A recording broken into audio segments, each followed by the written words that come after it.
We've got a very dramatic audio timeline of the morning of September 11th. Some of these audio tapes became declassified just last year. Combined with what was previously released, these tapes offer perhaps the most dramatic timeline of the moments the hijackings were taking place.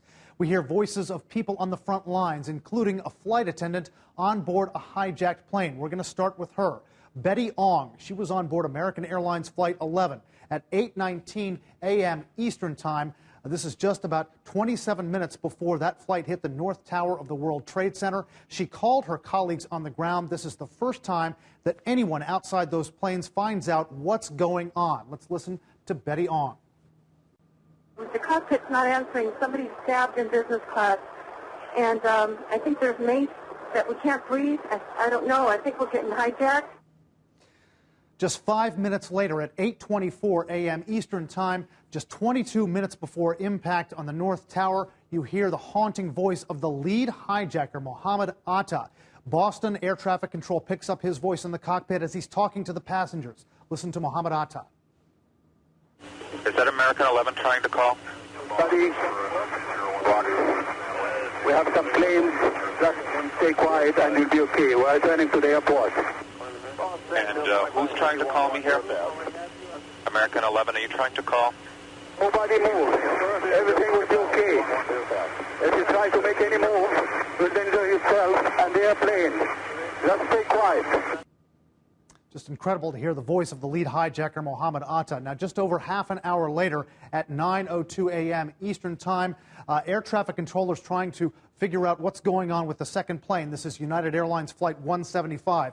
Follow the purple track here. It has already looped south of New York, heading north toward the South Tower of the World Trade Center, and two air traffic controllers practically narrate the impact. Take a listen.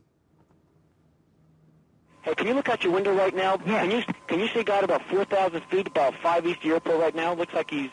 Yeah, I see him. You see a guy, look, is he descending for the building also? He's descending really quick, too, yeah. Well, that's 2,500 feet now. He just dropped 800 feet in like one sweep. That's another situation. What kind of airplane is that? Can you guys tell? I don't know. I'll read it out in a minute. Another one just hit the building. Wow. Wow. Another one hit it hard. Another one just hit the World Trade. The whole building just came apart. Holy smokes. Take you forward to just about a half hour later, 9:28 a.m. Eastern Time. You've got air traffic control trying to track United Airlines Flight 93. Cleveland Air Traffic Control is trying to get another flight, American Airlines Flight 1060, to help find Flight 93. But that Cleveland controller picks up some audio from inside Flight 93. If you listen carefully, you can hear people screaming. And listen very carefully, you'll hear someone seemingly saying, "We're all going to die in here." Listen. That's American 1060.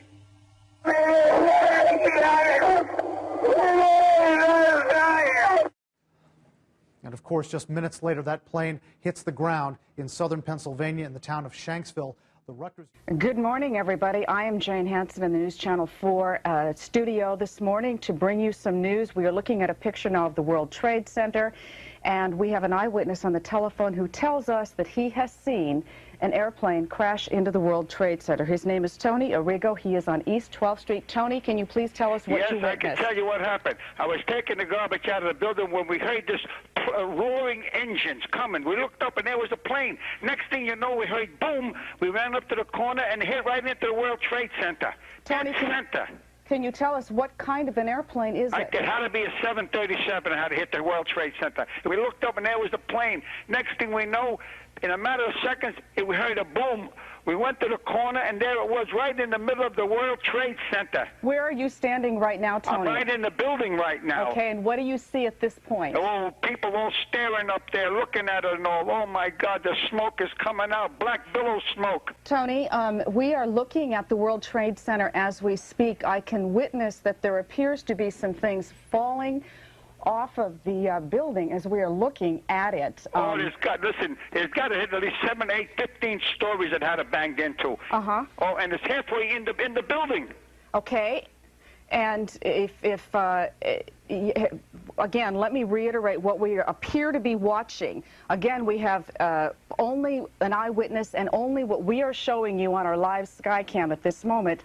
But there does appear to be a plane of some sort that has crashed into the World Trade Center. If you look, it appears the top Oh, I It's right can't. there, almost on the top. Almost Almost not at the top. Okay. And, 3/4 up. yeah, at least 3/4, if not, you know, very close to the top. But we can see that the building, there is a lot of structural damage, and there is a lot of smoke. Structure. Yes, ma'am. I just hope nobody got, I wish they weren't there. Oh, my God, this is a real disaster if anybody's gone to work. That have evacuated the building. What can you tell? Can you see anything down there? Or are you simply not close enough at this point? We are simply not close enough right at this point. We are following the smoke in the air right now. There are several boats and watercraft, as we can see, in the river right now. We'll try to get a better vantage point and see what we can see on the ground. It's a little difficult from the air because the buildings kind of shadow the streets, but no doubt a lot of activity on the ground right now. And in terms of the firefighting capabilities, when you get up to this high level, I assume the firefighters have got to get up there and, you know, fight it from inside.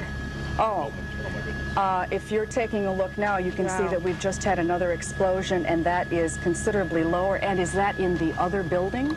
Is that what I'm witnessing? That apparently does look like it is in the other building at this point. And that looks to be lower, which means there, you know, obviously there are considerable numbers of stories above that explosion.